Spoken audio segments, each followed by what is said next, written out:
to win. They'd seen just 7 goals from their side. No Di Canio, no Canute. It's a miserable feeling propping up the rest.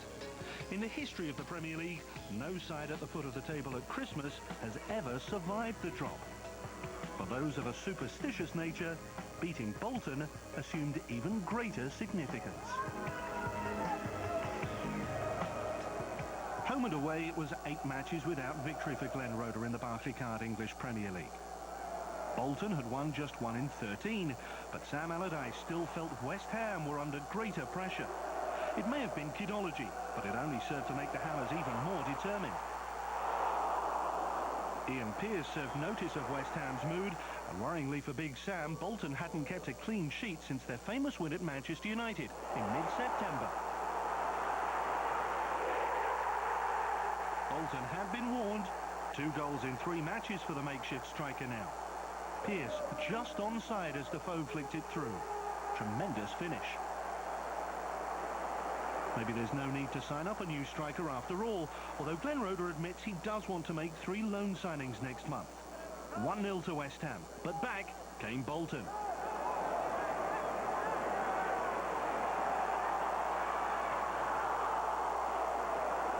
Wanderers are notoriously good at staging fightbacks, but Henrik Pedersen was unlucky, holding off Daly well before striking the post. Bolton were the last team West Ham had beaten on home soil. From Djorkaeff's free kick, Per Fransen forced a fine save from David James on his 50th appearance for the Hammers. Bolton's next 2 matches are against sides in the top 5.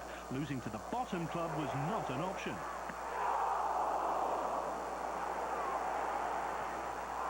Jussi Jääskeläinen this time, saving from Michael Carrick. Time for some tactical tinkering. Bolton replaced Ngotti with Whitlow at the back. Ricketts came on for Djorkaeff in attack.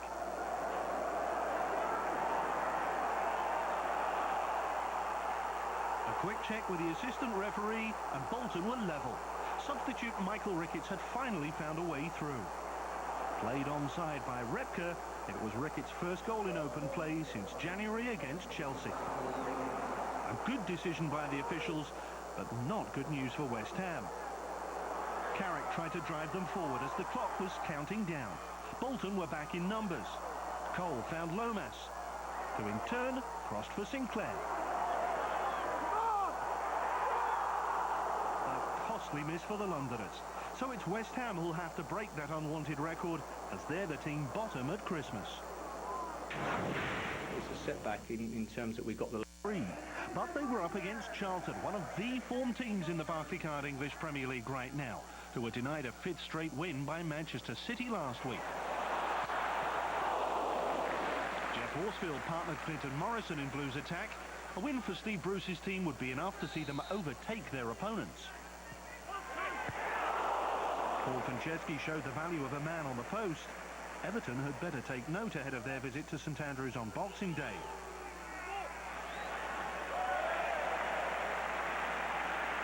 A win for Charlton would mean their best ever points tally at the halfway stage of the season. In their side, of course wearing red and white, a man by the name of Klaus.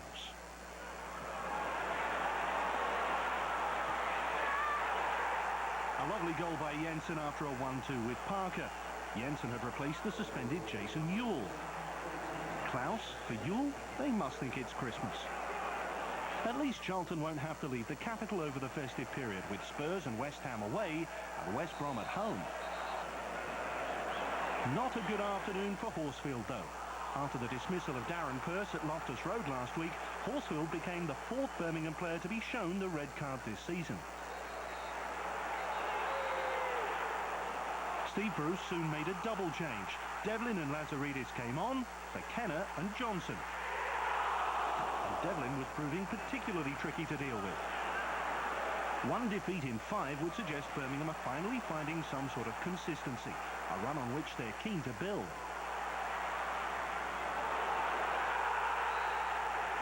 And they were given a chance to draw level after Jensen's tangle with Cisse.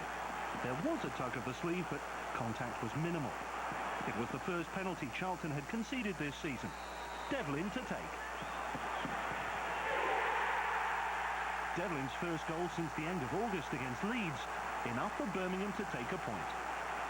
The half-term report will show both teams content with their progress, but in the eyes of both managers, the ref could do better.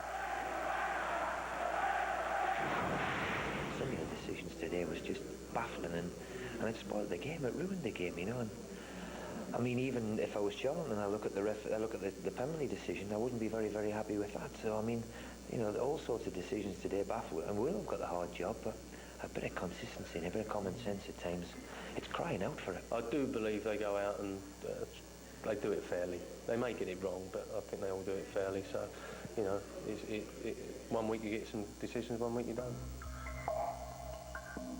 There was a minute's silence at the Hawthorns to remember former FA chairman and West Brom president Sir Bert Millichin, who died on Wednesday at the age of 88.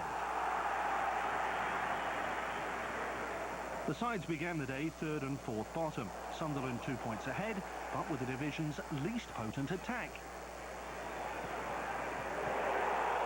Flo was the only one with more than one league goal this campaign, but victory over Liverpool meant they could register back-to-back Premiership wins for the first time since last Christmas.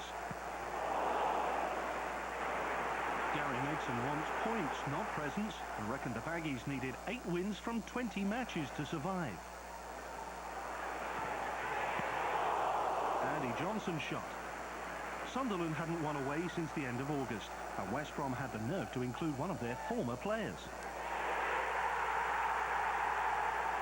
Beaten by a former colleague. Danny Dichio had replaced Lee Hughes in the starting lineup.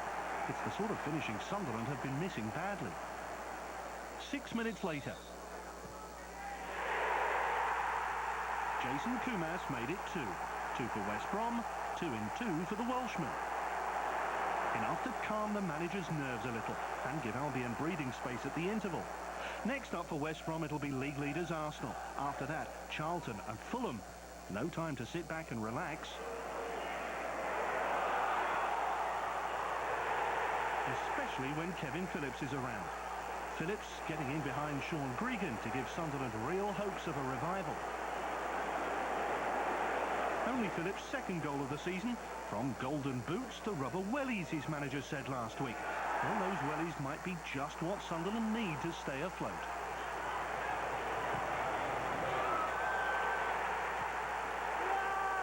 Smiles for Sunderland. Woe for West Brom.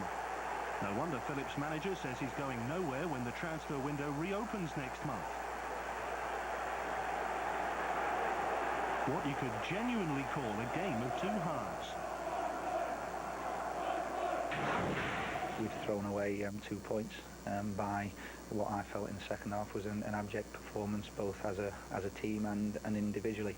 And you know, it was the complete opposite of the first half. The manager gave a good team talk.